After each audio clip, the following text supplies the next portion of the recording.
தான் செய்த துன்மார்க்கத்தை விட்டு விலகி நியாயத்தையும் நீதியையும் செய்வானையாகி அவன் தன் ஆத்துமாவை பிழைக்க பண்ணுவான்.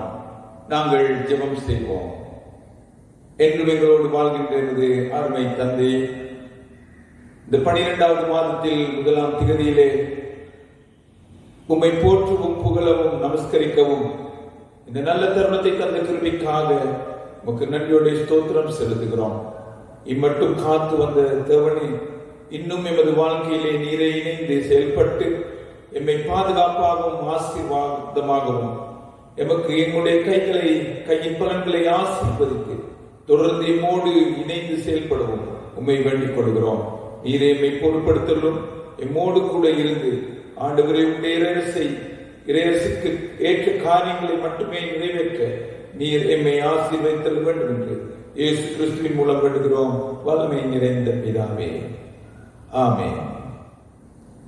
ஆராதனைக்கு ஆரம்பமாக நாங்கள் 1வது பாடலை பாடுவோம்.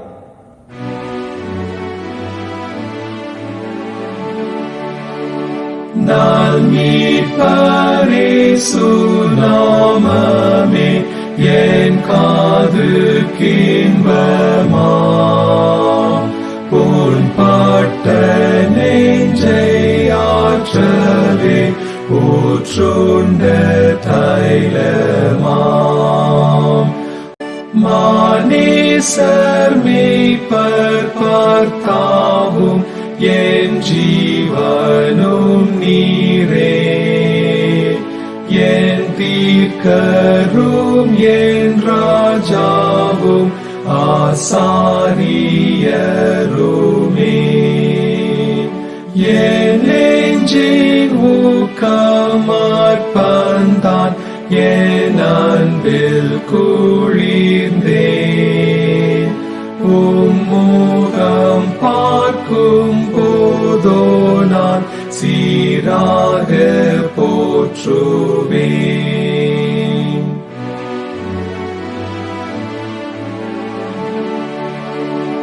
ஈர்மாயில் ஆயுள் முழுதும் உம் அன்பை கூறுவேன். உம் நாமத்தால் என் சாவிலும் நான் தேறுவேன்.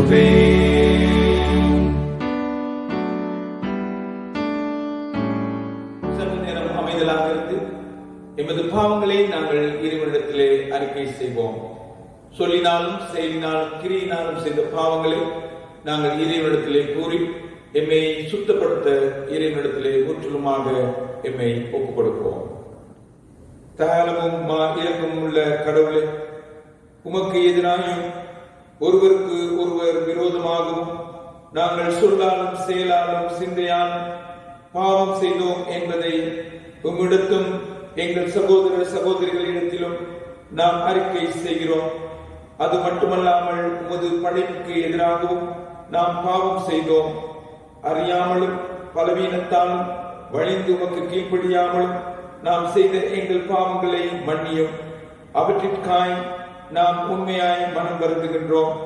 கடந்து போன யாவையும் தயவாய் மன்னியும். நமது மீட்பர் ஆண்டவர் இயேசு கிறிஸ்துவில் எமக்கு புது வாழ்வு அருளும். ஆமென். பேரருளும் இரக்கமும் மிக்க கடவுள் உங்கள் பாவங்கள் எல்லாம் மன்னித்து பாவக்கடன் தீர்த்து புது வாழ்வு வாழ தருணம் அளித்து தூய ஆவியானவரின் அருளையும் ஆறுதலையும் உங்களுக்கு தந்தருள்வாராக. ஆமென். ஜெபம் செய்வோம். திருவருகை காலத்தின் நாளாந்த ஜெபம். அருள் மிகுந்த கடவுளே, எங்கள் விடுதலையாளரே, உமது திருமகனாம் கிறிஸ்துவின் வருகைக்கு எங்கள் உள்ளங்களை ஆயத்தப்படுத்த எமக்கு அருள் செய்யும். கிறிஸ்துவின் வருகையின் அருளால் எமது உள்ளங்கள் புனிதமாக்கப்பட்டு நாம் எங்கள் வாழ்நாள் எல்லாம் எதிர்பார்ப்போடு உமக்கு உண்மையாய் தொண்டு செய்ய எமக்கு வரம் தாரும். நமது ஆண்டவர் இயேசு கிறிஸ்துவின் திருப்பெயராலே வேண்டுகிறோம். ஆமென். இன்றைய நாளுக்குரிய சுவிசேஷ பாடம் வாசிக்கப்படும். வாசிக்கப்பட வேண்டிய பரிசுத்த சுவிசேஷ வாக்கியம் மத்தேயு எழுதின சுவிசேஷம் 16ஆம் அதிகாரம் 13ஆம் வசனம் முதல் எழுதியிருக்கிறது. பின்பு இயேசு பிலிப்பு செசரியாவின் திசைகளில் வந்தபோது தம்முடைய சீஷரை நோக்கி, மனுஷகுமாரனாகிய என்னை ஜனங்கள் யார் என்று சொல்லுகிறார்கள் என்று கேட்டார். அதற்கு அவர்கள், சிலர் உம்மை யோவான் ஸ்நானன் என்றும், சிலர் எலியா என்றும், வேறு சிலர் எரேமியா அல்லது தீர்க்கதரிசிகளில் ஒருவர் என்றும் சொல்லுகிறார்கள் என்றார்கள். அப்பொழுது அவர், நீங்கள் என்னை யார் என்று சொல்லுகிறீர்கள் என்று கேட்டார். சீமோன் பேதுரு பிரதியுத்தரமாக, நீர் ஜீவனுள்ள தேவனுடைய குமாரனாகிய கிறிஸ்து என்றான். இயேசு அவனை நோக்கி, யோனாவின் குமாரனாகிய சீமோனே, நீ பாக்கியவான். மாம்சமும் இரத்தமும் இதை உனக்கு வெளிப்படுத்தவில்லை, பரலோகத்தில் இருக்கிற என் பிதா இதை உனக்கு வெளிப்படுத்தினார். மேலும் நான் உனக்கு சொல்கிறேன், நீ பேதுருவாய் இருக்கிறாய். இந்த கல்லின் மேல் என் சபையை கட்டுவேன். பாதாளத்தின் வாசல்கள் அதை மேற்கொள்வதில்லை. பரலோக ராஜ்யத்தின் திறவுகோலை நான் உனக்கு தருவேன். பூலோகத்திலே நீ கட்டுகிறது எதுவோ அது பரலோகத்தில் கட்டப்பட்டிருக்கும். பூலோகத்தில் நீ கட்டவிழ்ப்பது எதுவோ அது பரலோகத்தில் கட்டவிழ்க்கப்பட்டிருக்கும் என்றார். இது கர்த்தருடைய சுவிசேஷம். நாங்கள் ஜெபம் செய்வோம். மகா இரக்கமும் அன்பும் நிறைந்த பிதாவே, 11 மாதங்கள் நீர் எம்மோடு கூட இருந்து எம்மை பாதுகாப்பாக வழிநடத்தி இந்த 12வது மாதத்திலே நீர் எம்மை அழைத்து வந்த கிருபைக்காக உமக்கு நன்றியோட ஸ்தோத்திரம் செலுத்துகிறோம். இந்த பயங்கரமான சூழ்நிலையிலும் கூட உம்முடைய கிருபையும் உம்முடைய வழிநடத்துதலும் உம்முடைய பாதுகாப்பும் எம்மோடு இருப்பதற்காக உமக்கு நன்றி. தொடர்ந்து நீரை எம்மை ஆசீர்வதித்து எமது கையின் பலன்களை ஆசீர்வதித்து ஆண்டவரே, உமக்கு அநேக காரியங்களில் நாங்கள் ஈடுபட்டு உமது சேவையையும் உமது திருப்பணியையும் எமது வாழ்நாட்களில் நாங்கள் செய்து வர எமக்கு உடைய கிருபையையும் ஆசியையும் தந்துள்ள வேண்டும் என்று இயேசு கிறிஸ்துவின் மூலம் வேண்டுகிறோம், வல்லமை நிறைந்த பிதாவே, ஆமென். கிறிஸ்துவுக்குள் அன்பான சகோதர சகோதரிகளே, இந்த 12வது மாதத்தில் முதல் நாளிலே உங்கள் அனைவரையும் காண்பதில் மிக மிக மகிழ்ச்சி அடைகிறேன். கடந்த வாரத்திலே நாங்கள் திருவருகையின் காலத்திற்குள் பிரவேசித்தோம். இந்த திருவருகையின் காலத்திற்குள் நாங்கள் பிரவேசிக்கும் பொழுது இயேசு கிறிஸ்துவின் பிறப்புக்கு முன்வருகின்ற 4 ஞாயிற்றுக்கிழமைகளிலும் நாங்கள் முக்கியமாக 4 காரியங்களை குறித்து நாங்கள் சிந்திக்கின்றோம். கடந்த வாரம் நாங்கள் நம்பிக்கையை குறித்து நாங்கள் இந்த 7 நாட்கள் நாங்கள் தியானிப்போம். வருகிற வாரத்திலே இறைவனுடைய 2வது வருகைக்காகவும் இறைவனுடைய பிறப்பின் பண்டிகைக்காகவும் நாம் எம்மை பரிசுத்தப்படுத்தி அதற்காக நாம் எம்மை தயார்படுத்தி அந்த பண்டிகையை கொண்டாடுவதற்கு எம்மை ஆயத்தப்படுத்துகின்றோம். அந்த ஆயத்தத்தோடு 3வது கிழமை அந்த விசேடமான அற்புதமான வார்த்தையை நாங்கள் ஏற்றுக்கொள்ள, இறைவனுடைய வாழ்வை நாங்கள் ஏற்றுக்கொள்ள மகிழ்ச்சியாக நாங்கள் இணைந்து செயல்படுவதால் அந்த கிழமையை மகிழ்ச்சியின் வாரமாக நாங்கள் சிந்தித்து நாங்கள் செயல்படுகின்றோம். 4வது வாரம் இறைவனோடு அவர் எமது மேல் கொண்டு வைத்திருக்கின்ற அன்பின் ஊடாக அன்பின் வாரமாக அந்த வாரத்தை நாங்கள் செலவு செய்வோம். எனவே விசேடமாக காலங்களில் திருவருகையின் 1வது வாரத்திலே நம்பிக்கையை குறித்து நாங்கள் சிந்தனை செய்து எமது வாழ்விலே இன்னும் அதிகமாக இறைவனுடைய சிந்தனைகளிலே நாங்கள் நிலைத்திருக்க அழைக்கப்படுகிறோம். காரணம், நாம் விசுவாசிக்கும் தேவன் உண்மையுள்ளவர், சாத்தானினால் அசைக்கப்படுவதில்லை. அவரே எமது தேவன் என்பதை நாம் விசுவாசிக்கும் பொழுது எமது வாழ்வில் அவரே செயல்படுவதை நாங்கள் எமது வாழ்க்கையின் அனுபவத்தினூடாக காண்கின்றோம். எமது வாழ்வில் இறைவனோடு இணைந்து வாழும் பொழுது பல நேரங்களிலும் சோதனைகள், சோர்வுகள், மனக்குழப்பங்கள், வேதனைகள் எமது வாழ்க்கையிலே தொடர்ந்து காணப்பட்டாலும் கூட இறைவன் எம்மோடு இருப்பதனால், இறைவன் எம்மை வழி நடத்துவதனால் தொடர்ந்து வெற்றியும் ஜீவனும் அங்கு எமக்கு தொடர்ந்து எமது வாழ்க்கையிலே உருவாகின்றது என்பதை நாங்கள் காண்கின்றோம். எனவே தான் இன்று வாசிக்க கேட்ட திருமறை பகுதியிலே அங்கு இயேசுவானவரை குறித்து சில கேள்விகள் அங்கு கேட்கப்படுகின்றது. இயேசு பிலிப்பு சிசரியாவின் திசைகளில் வந்தபோது தம்முடைய சீஷரை நோக்கி, மனுஷகுமாரனாகிய என்னை ஜனங்கள் யார் என்று கூறுகிறார்கள் என்று கேட்டார். அதற்கு அவர்கள் யோவான் ஸ்நானகன் என்றும், எலியா என்றும், எரேமியா என்றும், தீர்க்கர்களில் ஒருவர் என்றும் உம்மை கூறுகிறார்கள் என்று கூறுகிறார். இதற்கு காரணம் என்ன? இறைவன் இயேசுவோடு நெருக்கமான உறவை அவர்கள் வைத்திருக்கவில்லை. அவர்கள் இயேசுவோடு நெருங்கி பழகவில்லை. இயேசுவின் வாழ்வை குறித்து சிந்தித்திருக்கவில்லை. இயேசுவை கேள்விப்பட்டார்களே ஒழிய அவர்களுடைய வாழ்வில் இயேசுவை பற்றி அதிகமாக அறிந்திருக்கவில்லை. எனவே தான் அவர்கள் யோவான் ஸ்நானகர் என்றும், எலியா என்றும், எரேமியா என்றும், தீர்க்கதரிசிகள் என்றும் கூறினார்கள். ஆனால் இயேசு மீண்டுமாக, நீங்கள் யார் என்று சொல்லுகிறீர்கள் என்று சீடர்களை பார்த்து அவர் கேட்கின்றார். நீங்கள் யார் என்று என்னை சொல்லுகிறீர்கள்? அங்கு ஜீவனுள்ள தேவனுடைய குமாரனாகிய கிறிஸ்து என்று அங்கு அவர்கள் அறிக்கையிடுகின்றார்கள்.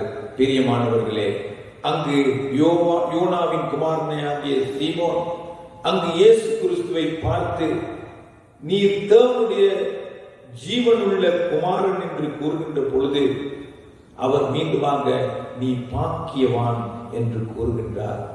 நாங்களும் எமது தேவனிலே நெருங்கிய தொடர்பு வைத்திருக்கின்ற பொழுது, எமது தேவனிலே நெருங்கிய உறவு வைத்திருக்கின்ற பொழுது எமது வாழ்க்கை ஆசீர்வாதமானதாக மாறுகிறது.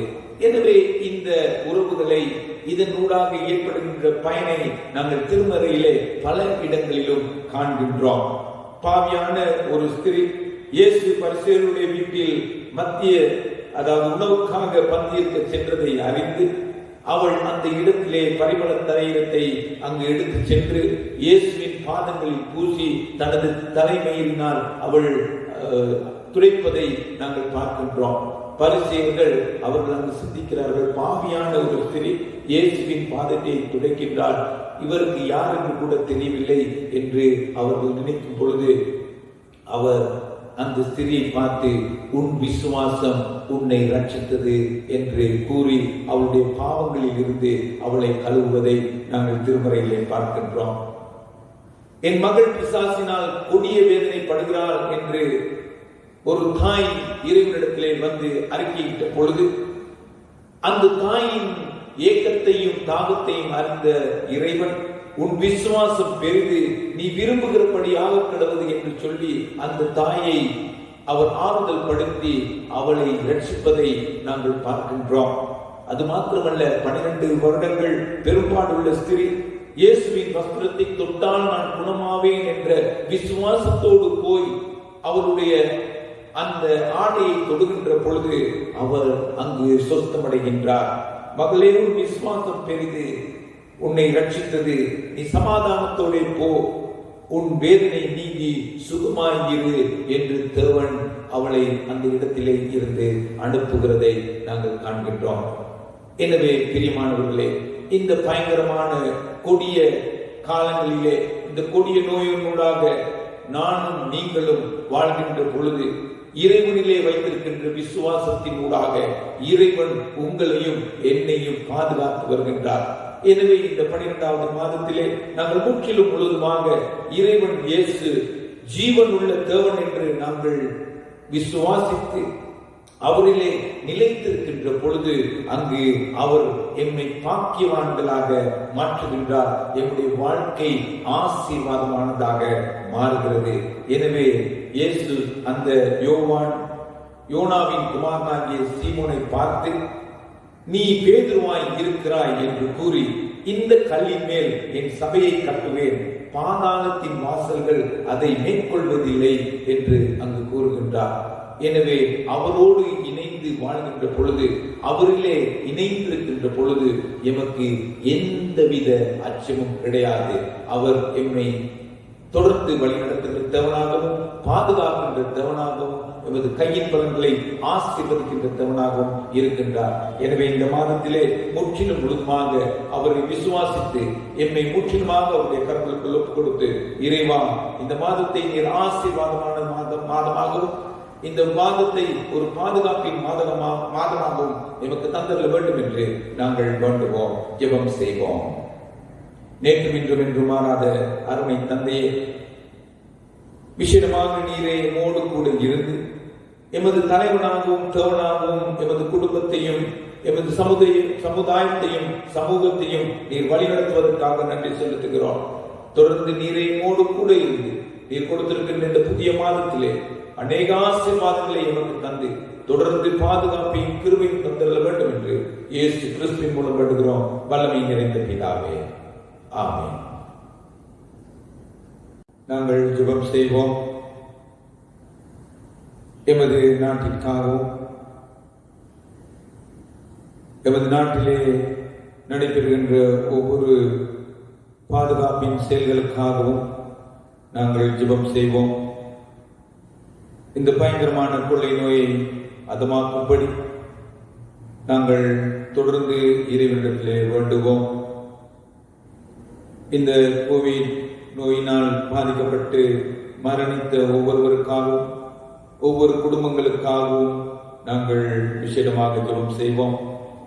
இந்த நோயினால் தனிமைப்படுத்தப்பட்ட பிள்ளைகளுக்காக விசேடமாக ஜெபம் செய்வோம். அந்த பிள்ளைகளுக்காகவும் அந்த குடும்பங்களுக்காகவும் விசேஷமாக நாங்கள் ஜெபம் செய்வோம். இறைவன் தாமே இந்த பிள்ளைகளை ஆசீர்வதிக்கும்படி வேண்டி நிற்போம். தொடர்ந்து இந்த ஆலயத்திற்காகவும் ஆலயத்தின் திருப்பணிகளுக்காகவும் ஜெபம் செய்வோம். விசேடமாக இந்த ஆலயத்திலே நடந்து வருகின்ற ஒவ்வொரு சேவைகளுக்காகவும் ஜெபம் செய்வோம். கர்த்தாவே, எங்கள் ஜெபத்தை கேட்டருளும். தொடர்ந்து இந்த காலங்களிலே பிறந்த நாட்கள், விசேஷ வைபவங்கள், ஞாபகார்த்த ஆராதனைகளை கொண்டாடுகிறவர்களுக்காக ஜெபம் செய்வோம். இந்த பிள்ளைகளுக்கு இறைவன் தாமே கொடுத்திருக்கின்ற புதிய வருடத்தை ஆசீர்வாதத்தின் வருடமாக கொடுக்க நாங்கள் வேண்டி நிற்போம். இந்த காலங்களில் சுகவீனமாக இருக்கின்ற ஒவ்வொருவரையும் நாங்கள் இறைவனுடைய கரங்களுக்குள் ஒப்புக் கொடுப்போம். வைத்தியசாலையில் சிகிச்சைக்காக வைக்கப்பட்டிருக்கிற ஒவ்வொருவருக்காகவும் நாங்கள் ஜெபம் செய்வோம். இறைவன் தாமே இந்த பிள்ளைகளை நல்ல சுகத்தையும் பலத்தையும் கட்டளையிட்டு இந்த பிள்ளைகளுடைய தேவைகளை சந்திக்கப்படி நாங்கள் வேண்டி நிற்போம். கர்த்தாவே, எங்கள் ஜெபத்தை கேட்டருளும். தொடர்ந்து சற்று நேரம் அமைதலாக இருந்து எமது சொந்த தேவைகளுக்காகவும் விண்ணப்பங்களுக்காகவும் வேண்டிக் கொள்வோம். எமது தொழில்கள், நாங்கள் கைது செய்கின்ற ஒவ்வொரு காரியங்கள், எங்களது குடும்பம், தூர தேசத்திலே இருக்கின்றவர்கள், தங்களுக்காக ஜெபிக்க கேட்ட ஒவ்வொருவருக்காகவும் விசேஷமாக இந்த நேரத்தை நாங்கள் ஒதுக்கி ஜெபம் செய்வோம்.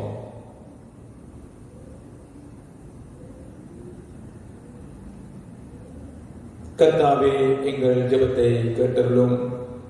வல்லமை நிறைந்த பிதாவே, எமது ஜெபங்களை கேட்டதற்காக உமக்கு நன்றியுடைய ஸ்தோத்திரம் செலுத்துகிறோம்.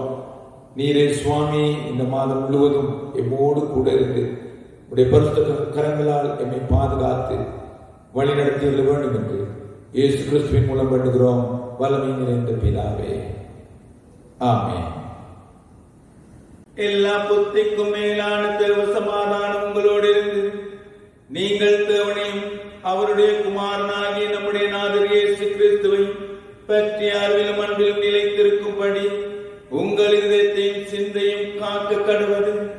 பிதா, குமார், பரிசுத்தாவியாகிய கடவுளின் ஆசீர்வாதம் எப்பொழுதும் உங்களோடு இருந்து உங்களுக்குள்ளே நிலைத்திருக்க கடவது.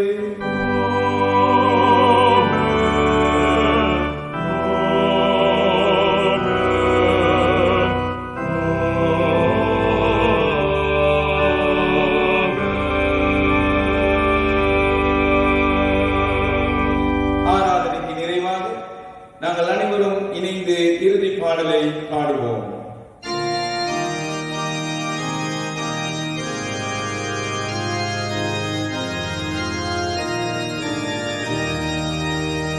சபையின் அஸ்திபாரம் நம் மீட்பர் கிறிஸ்துவே. சபையின் ஜென்மகா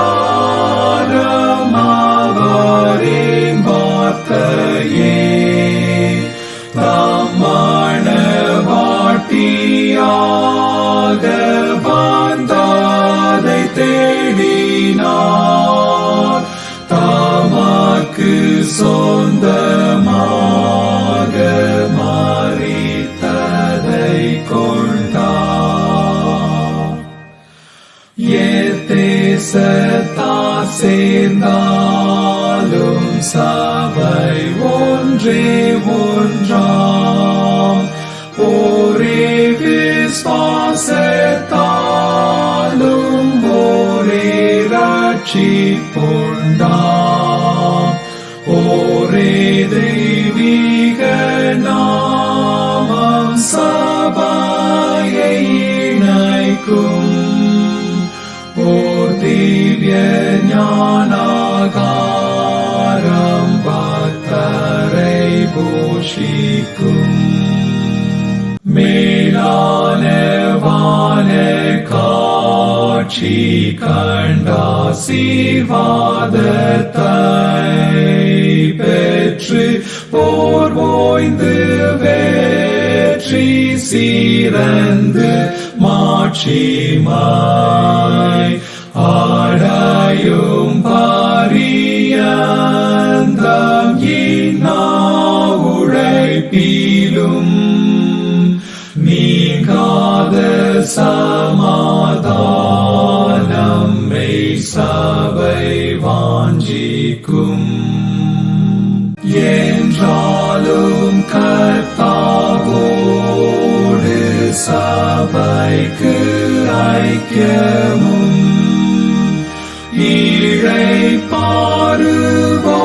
இளைப்பாறுவோரோடு இன்ப இணக்கமும்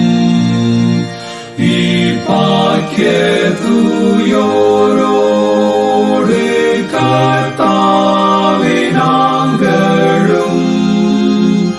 விண்லோகத்தில் உம்மோடு தங்க கடாட்சி